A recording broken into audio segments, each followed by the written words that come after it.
Hello, everybody, and welcome to another edition of Sobriety and Everything Else. My name is Eric Andrew. I am your friendly neighborhood sobriety coach, and I am zooming in here to you live from my in-house studios that are coming from my dining room.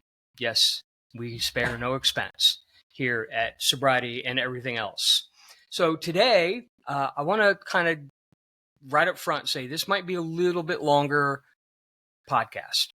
And I'm going to tell you why. There's a couple of things I want to talk about today, and I want to get into a few things. And I'm going to end with a little bit of a sort of a meditation type of thing, because today I'm going to talk about spirituality in regards to our sobriety. And I think it's important to bring this up. It's a topic that can be a little touchy. Obviously, what do we hear all the time? Don't talk about politics or religion when you go to parties. So I'm going to talk about religion, but not really religion. I'm going to talk about spirituality. And I want to start out by saying this. What I'm going to tell you is my experience. By no means am I telling you that this is what you should do or this is the way you should be. What I'm going to share with you towards the end of the podcast, you do not have to do it. I think the little saying or mantra, if you will, at the end is a good thing just to have, whether you use it in a meditation or whether you just have it, you type it out and stick it on a calendar somewhere just to remember it for yourself. That's great. And I think you'll see why I say that once we get to that point.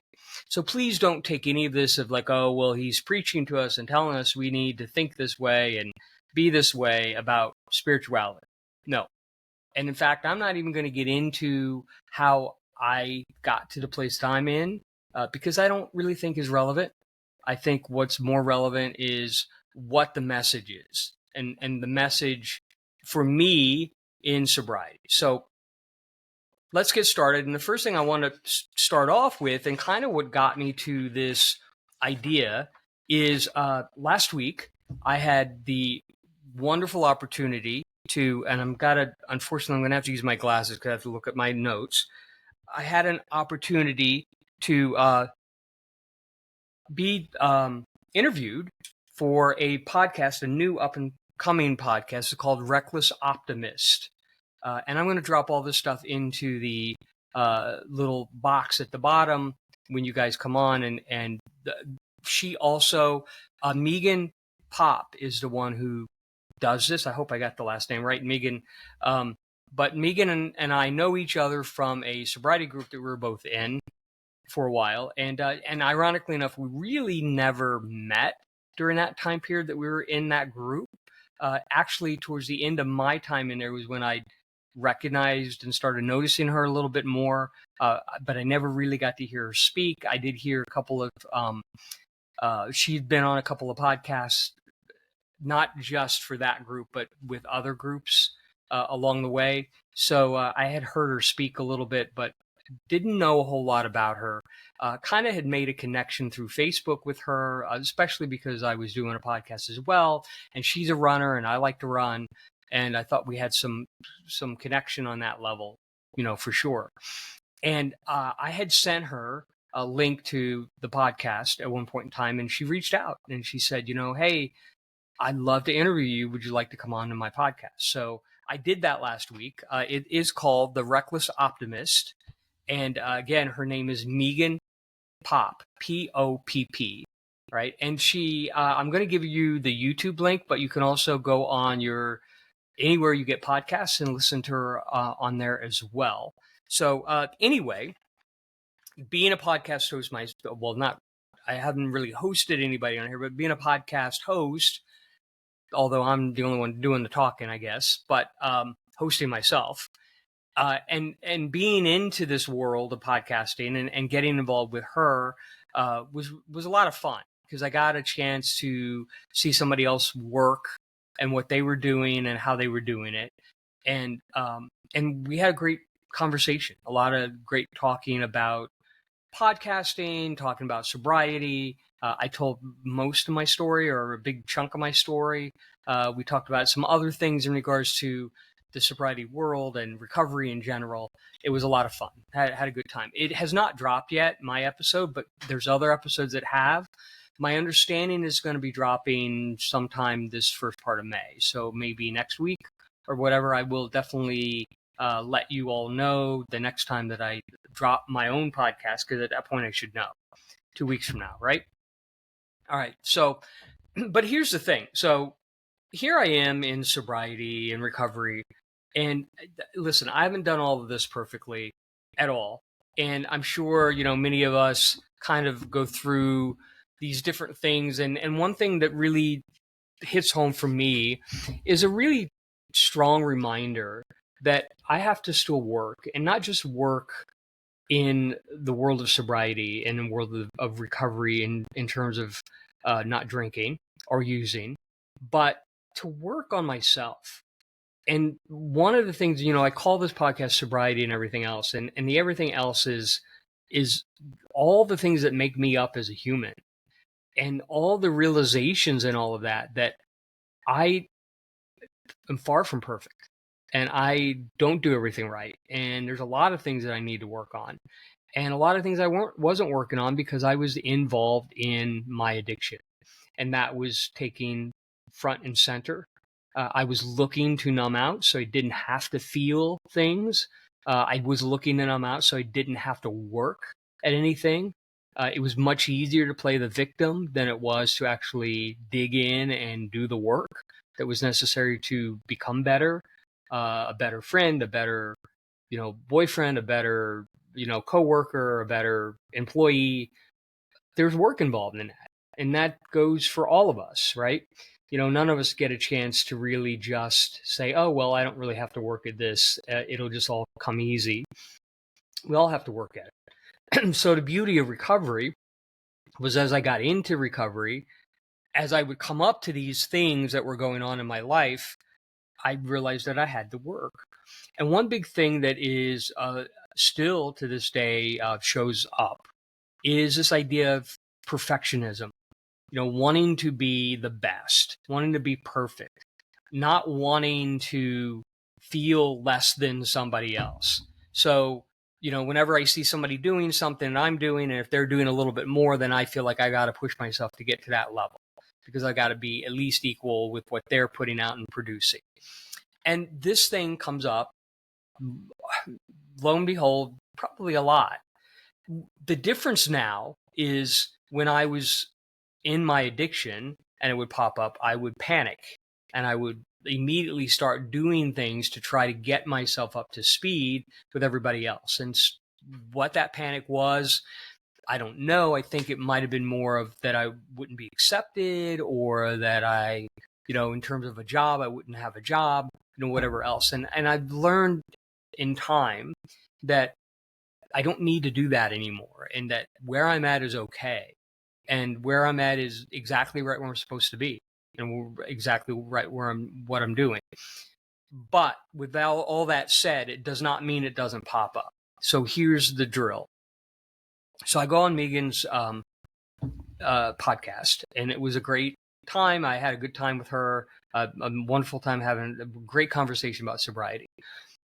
But Megan has a producer, and Megan is putting out her work not only on YouTube, but also in the podcast world, meaning on the radio, or where you would find other podcasts. And doing a lot of things that, somewhere in my brain, I'm kind of telling myself I need to be doing that. I should be doing those things.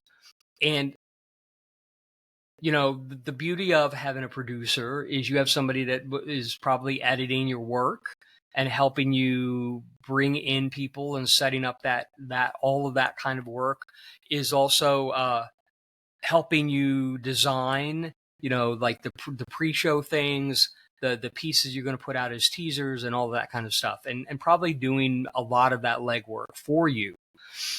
Now, obviously you have to pay for that, but you're, and again, that could depend on a lot of variables. You might have a really good friend or somebody in your life that is willing to help you out for a very minimal amount of money in the very beginning to try to get it up and running. Or you might be willing to push all the chips to the center of the table and, do it up very professionally right from the beginning and pay for somebody to come in and produce for you and do all of that kind of work. Either way is good, or you could be me and just put up what you put up, and that's what it is. And you could be me and just do this on YouTube. Now, originally, when I decided to do all of this, my game plan was exactly that. I just wanted to be on YouTube. I also just wanted to put up whatever work that I had done. I mean, I did not want to get involved in editing. Part of my reasoning for that was I was involved with another show where the editing part became a really big problem in terms of how we were approaching things and how we went from kind of having a really good time or a fun time doing the podcast to where it became work and became a job.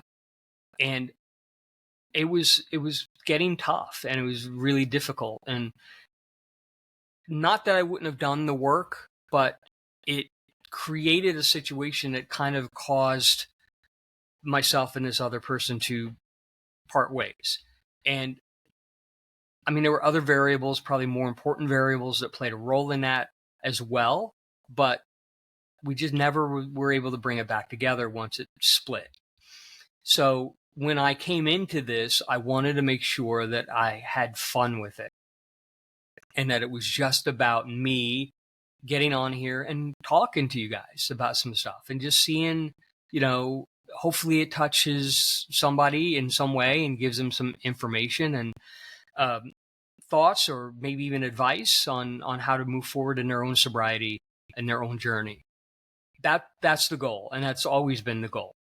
So I come out of doing this podcast, and meaning the Reckless Optimist, and I'm fired up, and I walk out, I'm like, wow, she's doing such a great job, and she's got this whole thing organized, and she's got a producer, and blah, blah, blah, blah, blah. And then I started seeing the teasers that were coming on social media and things like that, and I'm, fully impressed. And immediately in my brain, I'm like, well, I need to get a producer, or I need to learn how to do all this stuff myself and start putting all that effort and time into making that happen. Now, in the past, I would have just did it. I would have just started learning and trying to do it myself because I'd want to prove to the world I could do it all by myself, and probably end up getting burned out and maybe only doing this for another 4 or 5 months, and then that'd be the end of it. Or getting a producer, getting somebody that I wanted to bring on board, them agreeing to kind of come in for a minimal amount of money. But then as time goes on and there's more to do, feeling like they're not getting out of this what they should be getting out of this based on the kind of work that they're putting into it. So, and then that kind of falling apart on its own. Now, those two options would have been the two choices that I would have picked from in that process of feeling I got to be perfect here. I got to do this right. And then this person's showing me that, I'm not doing it right yet. So I need to start doing it right. And by the way, just to be fair to Megan, because it had nothing to do with her, none of this had anything to do with her. None of this did her and I discuss at all on any level. This is all me. This is all in my head. This is the way it works. So it doesn't ever involve the other person. So when I talk about the other person that's causing me to feel this way, and I shouldn't say they're causing me, but I'm allowing it to cause me to feel a certain way.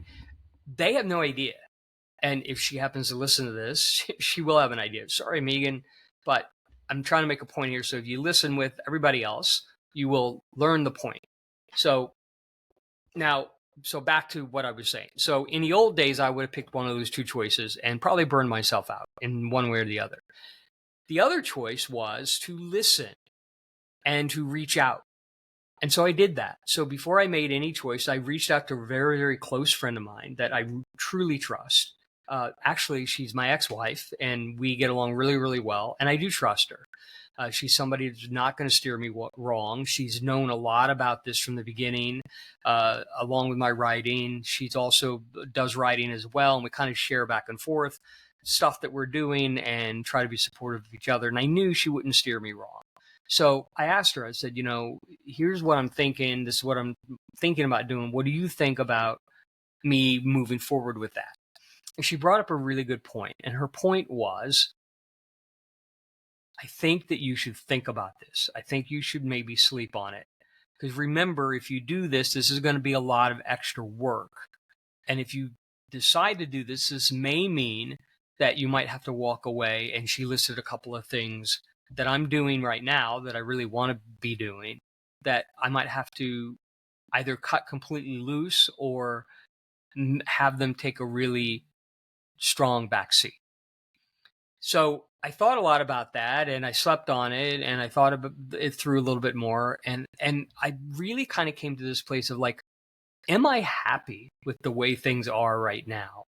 Do I like the way that my podcast is right now? And the answer was yes. I do like it right now. I like the way it is. I like that it's slow. I like that it's taking its time. But is there going to come a day that I want to up my game a little bit more and do more? Maybe.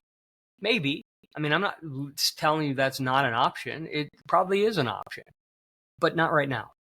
Not for today. Not for the near future even. I like what I'm doing.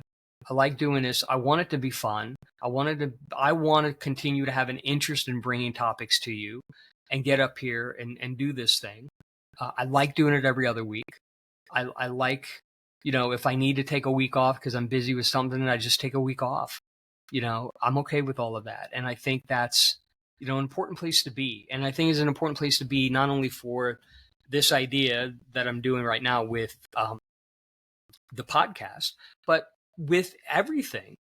I think we all have to we have to ask ourselves tough questions in our lives. And some of those tough questions are actually fairly simple. Simple questions like, are you happy with the way things are right now? Now, there are days, and especially early on in my sobriety journey, that the answer was no. I wasn't happy with the way things were, and I needed to change things. I needed to work on things. And I did, and I worked on things, and there were things I worked harder on than other things to get better at. But there does come a point where things are pretty good, and I kind of like the way things are going. And I don't want to mess that up just because I decided to let my brain go into perfectionist mode and try to catch up, quote unquote, to other people. Because that's not what this is about. That's not what Megan's doing. That's not what I should be doing. We're both doing our thing, right? And our thing is our thing. And, she's going to come at it her way and I'm going to come at it my way. And that's okay. That's actually beautiful because it gives you guys some choices. And you're going to get something different from both people. It shouldn't all be the same. It shouldn't all follow the same path. That's too uniform. That's boring. It doesn't tell you anything. You should have somebody like me out there that's, kind of just giving you some topics to think about or ruminate over and, decide what in that topic makes sense to you and doesn't.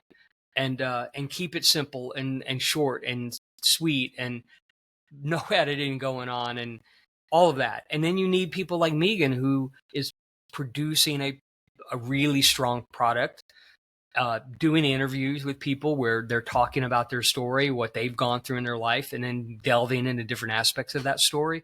That's needed too. We need that. We need it all. I know when I first got into sobriety, the different types of shows that were out there were really great because I got a sense of different things from different people. I was able to look at kind of my world and what was happening in my world in different ways because there were different people talking about it in different ways. So it's okay to be different. It's okay to approach something differently than somebody else is approaching. It doesn't make it bad. It doesn't make it good. It doesn't make you equal or unequal. It doesn't make you less than. It doesn't do any of that. What it does is just makes you unique, lets you be who you are. And that's okay. And that kind of leads me to kind of the next part of this. So let me put my reading glasses on because I actually wrote some stuff down.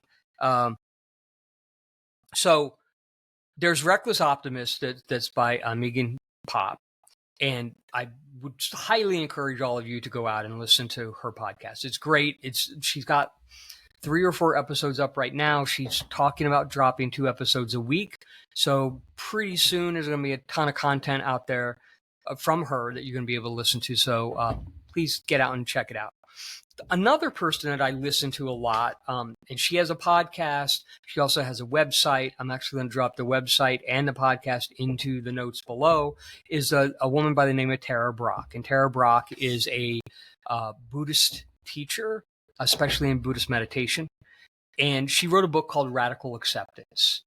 And she does talks, and she discusses a lot of what Buddhism talks about in terms of getting more into yourself and quieting yourself down through meditation, through the breath, through those kinds of things, and learning how to be more accepting of the world around you, to try to get away from attachment, the idea of attachment in your life, to understand that there is suffering and understand that there is impermanence, and that all that is just part of the circle of life. It's part of what's supposed to happen. And that in that world, the goal is really to accept the way things are, and to be able to look at that you're okay. And this is something in sobriety that I learned right away. I remember early on kind of having these meltdowns and coming online or talking to people and just like, I don't know why I feel this way, that my brain is saying this, my heart is saying that. I just feel like my emotions are all over the place. And I would have people just say to me, one in particular person just say to me, "You're right where you're supposed to be. You're right where you're supposed to be." And that became such a really good mantra for me to remember, that when I was starting to feel like, am I doing the right thing? Should I really be here? Do I really have this problem? So on and so forth. I would just hear those words, "You're right where you're supposed to be." And it would just kind of alleviate that anxiety and tension that I was having and questioning that I was having about what I was doing and where I was at.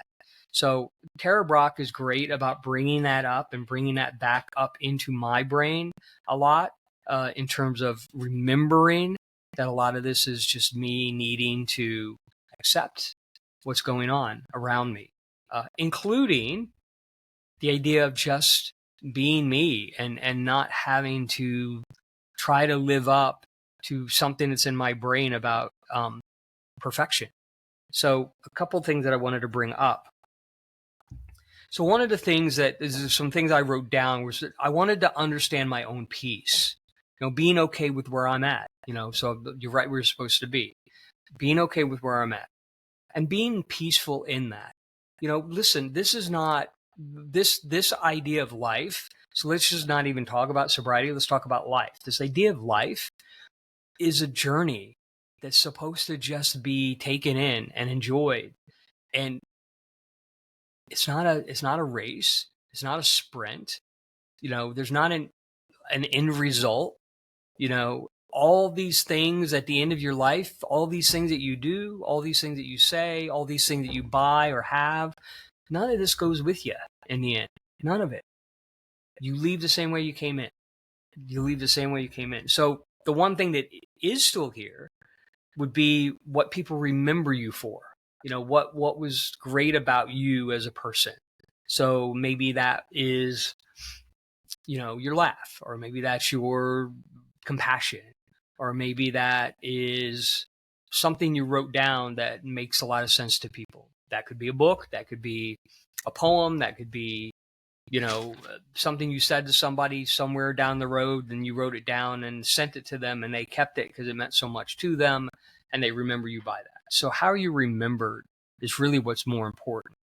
So I need to be okay with where I'm at. I need to be okay with what I'm doing, and I need to understand it's a journey. It's not a sprint. There's not an end result here. That I'm experiencing life for what life is and enjoying that experience. Does that mean this always works out perfectly? No. Does that mean that it can be good? Yeah, absolutely. Does it also mean that it can be difficult, maybe even bad? Sure. especially if I have a lot of expectation around it, especially if I have attached myself to it in some way, this belief of, it could be a relationship that doesn't work out. And then the pain in that, because you're so attached to that person, like it's all or nothing. Like this is the person that was going to allow you to suddenly have love in your life, and now they're gone. So you'll never, ever have love ever in your life, which is a false narrative that a lot of us like to tell ourselves. I know I did. And there's nothing true about it. And so now you have this pain over something that's not real, something that's not true. And you carry that sometimes for a long period of time about somebody. And it's difficult because it's not allowing you to grow and move forward. And it's not allowing you to just accept that not everything is meant to be the way that you want it. And having these expectations of what it's supposed to be, that is a big problem that a lot of us have. And we have to get past that. And going back again to the podcast, this expectation, I'm supposed to live up to some sort of, perfection in the podcast world, that I'm supposed to be the next Rich Roll or something like that.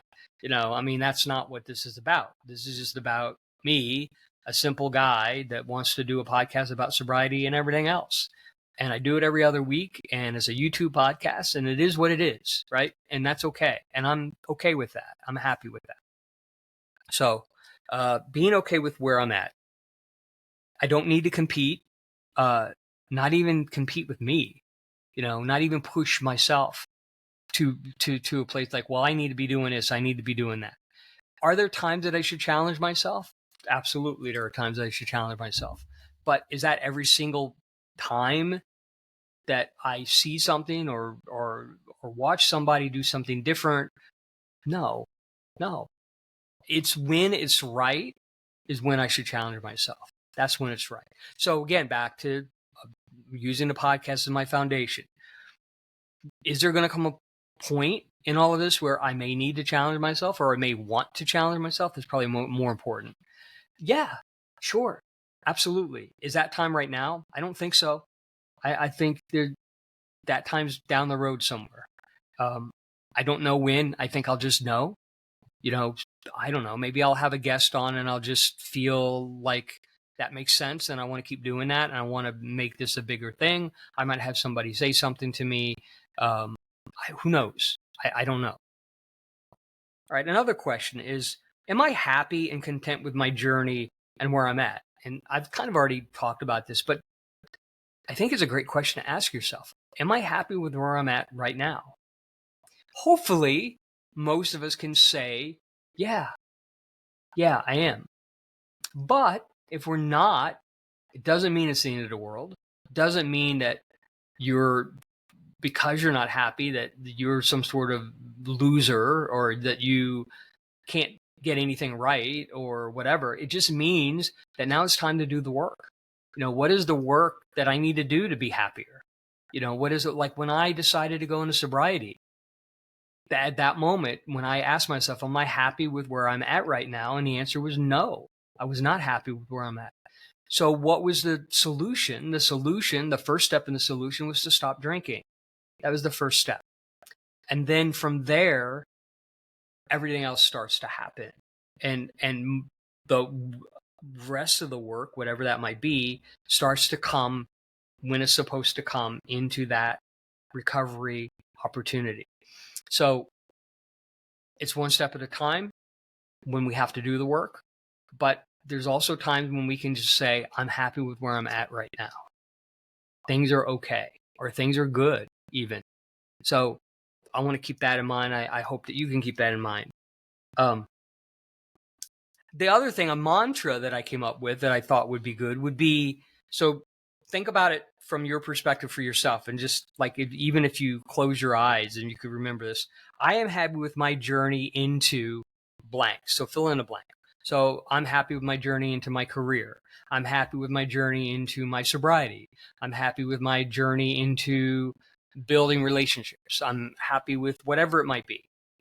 I know I could always challenge myself to experience more, but I'm right where I'm supposed to be. I know and I love this second sentence. I know I could always challenge myself to experience more. And I use the word experience, not to do more, but to experience more. Because I think that when we do make the choice to challenge ourselves, it's an experience. It's an opportunity.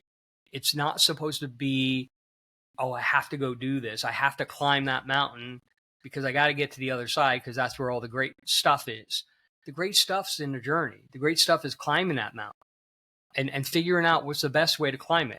I don't know if any of you are hikers. I'm a hiker, but when I've ever had to climb like any kind of steep incline or rock formation or something in a hike, I'm examining where I'm walking and putting my feet. I'm trying to decide, is this the best place to put my foot or is there a better place to put my foot? And then I'm making a really quick decision about what makes the most sense. I'm also looking ahead, like, okay, if I make this choice, where does that put me in regards to the end goal, which is right above me? And I think the same thing goes in our journey, when we make those choices, when we're ready to challenge ourselves, are we thinking it through? Are we making each step a calculated step where we know that it's going to benefit us moving forward? So I think that's a great thing. I could always challenge myself to experience more, but I'm right where I'm supposed to be. So even if you're in the middle of the mountain as you're climbing it, you're right where you're supposed to be at that moment. You're not supposed to be at the top yet, and you're certainly not supposed to be at the bottom because you came up from there. So you're right where you're supposed to be. So just keep going when you're ready to go. And you might need to stand there for a minute and catch your breath, right? But just keep going. All right. Okay, so that was a lot. That's a lot. A lot to take in. It might be one of these things where you want to come back to this and rewatch it, just to maybe take some more notes down or whatever. But I want to kind of end with a little bit of a kind of a quick type of meditation. It's really not a big meditation. It's more just breath. So let me lay it out for you and how I think we could do this. So what I would like to do is, so let me lay it out first. I want everybody to kind of close their eyes or just get comfortable in wherever they're sitting. And I just want you to take 3 deep cleansing breaths in. All right. So we're going to take 3 breaths in, but as we take them in and let them out, we're going to add in a mantra to them. So the first breath you will do without adding anything. Okay. So I'll count that out. The second breath, you will add a mantra. So as you're bringing your breath in on the second breath, you will say to yourself, I am happy with where I am. I love who I am. I am happy with where I'm sorry. I'm happy with who I am, and I love who I have become. I'm happy with where I am, and I love who I've become.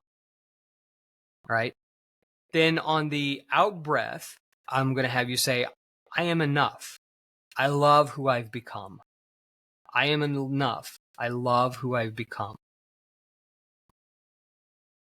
Okay. So if you're ready, close your eyes. Remember the first breath, there's nothing to say. We're just going to take a nice, deep, cleansing breath in and let it out slowly.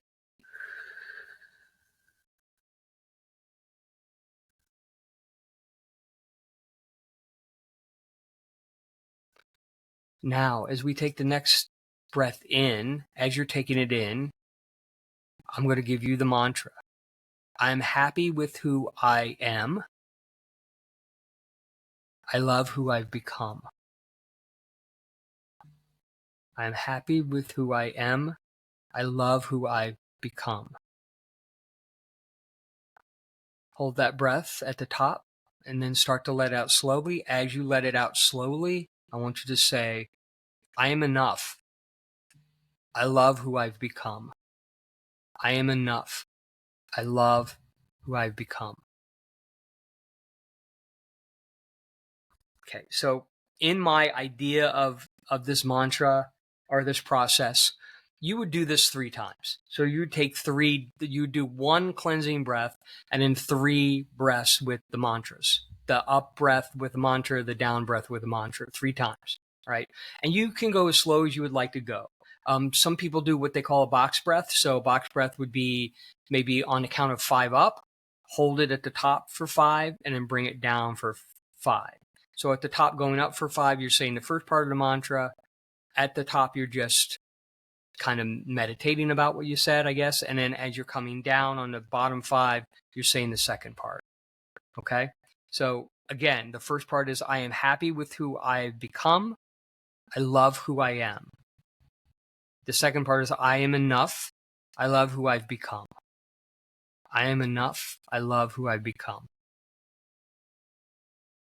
Okay. I hope that helps some people. I would love to hear from you if you had some good experience with this.